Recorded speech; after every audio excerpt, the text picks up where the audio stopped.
भोपाल से बड़ी खबर। सत्र के दौरान एक बार फिर से सौरभ कांड गर्मा गया, जहां नेता प्रतिपक्ष उमंग सिंगार ने शिकायत की है। सौरभ शर्मा के मामले में सबूत लेकर पहुंचे लोकायुक्त। उमंग ने लोकायुक्त को कई सारे प्रमाण दिए हैं। नेता प्रतिपक्ष उमंग सिंघार का इस पर बयान सामने आया, जिसमें उन्होंने कहा है कि करोड़ों की प्रॉपर्टी खरीदी गई, सोने की ईंट किसकी है, जांच एजेंसी बता नहीं पा रही है। पूर्व मंत्री की शिकायत भी उमंग ने दर्ज कराई। परिवहन का बजट 150-200 करोड़ रुपए का है, घोटाला 5000 करोड़ का है।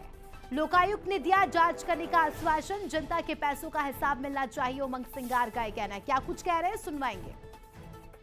सोने की ईंटें किसकी है, जांच एजेंसी अभी तक मालूम नहीं कर पा रही है। हजारों करोड़ की जमीनें भोपाल, इंदौर, दिल्ली में खरीदी गई, फ्लैट खरीदे गए, वो जांच एजेंसी ने अभी तक इसमें धीमी गति रखी, स्पष्ट नहीं करा।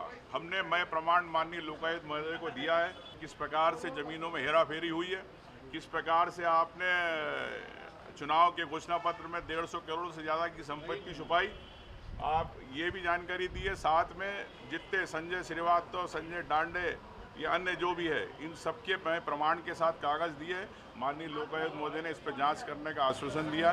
इस पर निश्चित तौर से हमारे कांग्रेस विधायक दल जांच चाहता है, ताकि जनता के पैसे का जो हिसाब है जनता को मिले। और चलिए, इस पर ज्यादा जानकारी के लिए बात करेंगे। हमारे साथ हमारे एग्जीक्यूटिव एडिटर मनोज सैनी जी जुड़ गए हैं।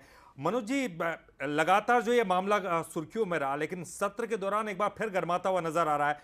उमंग सिंघार जो है आक्रामक दिखाई दे रहे हैं। देखिए, सत्र जब होता है तो उम्मीदें यही की जाती है कि जनता के मुद्दों को विपक्ष उठाएगा। सत्र के भीतर तो उतनी चर्चा नहीं हुई, लेकिन सत्र के बाहर यह मसला खूब गरमाया हुआ है। सौरभ शर्मा कांड, जिसमें लोकायुक्त ने सौरभ शर्मा पर कार्रवाई की, उसके बाद 3 अलग अलग एजेंसियों ने कार्रवाई की, लेकिन आज तक इस बात का पता नहीं लगा कि आखिर 52 किलो सोना लदी हुई गाड़ी किसकी थी। सब कुछ तय है, चेतन के नाम से गाड़ी है। आप छोटा सा यदि कोई व्यक्ति होता है, एक हल्का सा भी सुराग मिल जाता है तो पुलिस या जो जांच एजेंसियां होती है वो उस तक पहुंच जाती है, लेकिन 52 किलो सोने तक अभी तक क्यों नहीं पहुंची, ये बड़ा सवाल है। और इसी तरह के अन्य दस्तावेज, जो पूर्व मंत्री पर भी कुछ आरोप लगाए, उन्होंने कई तरह के दस्तावेज सौंपे हैं लोकायुक्त को।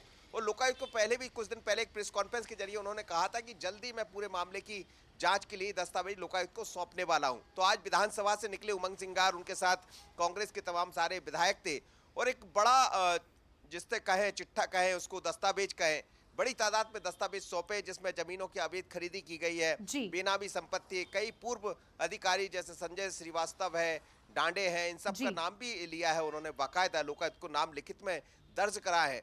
तो अब ये मानकर चलिए, चूंकि अभी तक ये चल रहा था क्या जमीनें किसकी है, कोई दस्तावेज है नहीं, अब तो उमंग सिंगार ने सारे दस्तावेज लोकायुक्त को सौंप दिए, तो जो भी इसमें जद में आएगा, अब वो निश्चित रूप से उसकी मुश्किलें बढ़ने वाली है। अब लोकायुक्त के ऊपर है कि वो किस तरह इस जांच को और आगे बढ़ाती है। जांच ऑलरेडी चल रही है, सौरभ शर्मा जेल में है, बाकी कुछ लोगों पर और कार्रवाई होना है, पर जो मूल है क्या वो बच जाएंगे या उन पर कार्रवाई होगी, ये बड़ा सवाल है। पर विपक्ष इस मुद्दे को लेकर निश्चित रूप से सड़क पर भी है, सदन में भी है, और लोकायुक्त के पास भी पहुंचा है। बिल्कुल सर, बड़ा सवाल तो है ही। पंसल न्यूज भी इस खबर की पल पल की अपडेट दर्शकों तक पहुंचा ही रहा है। शुक्रिया आपका जुड़ने के लिए और जानकारी के लिए। अब ग्वालियर से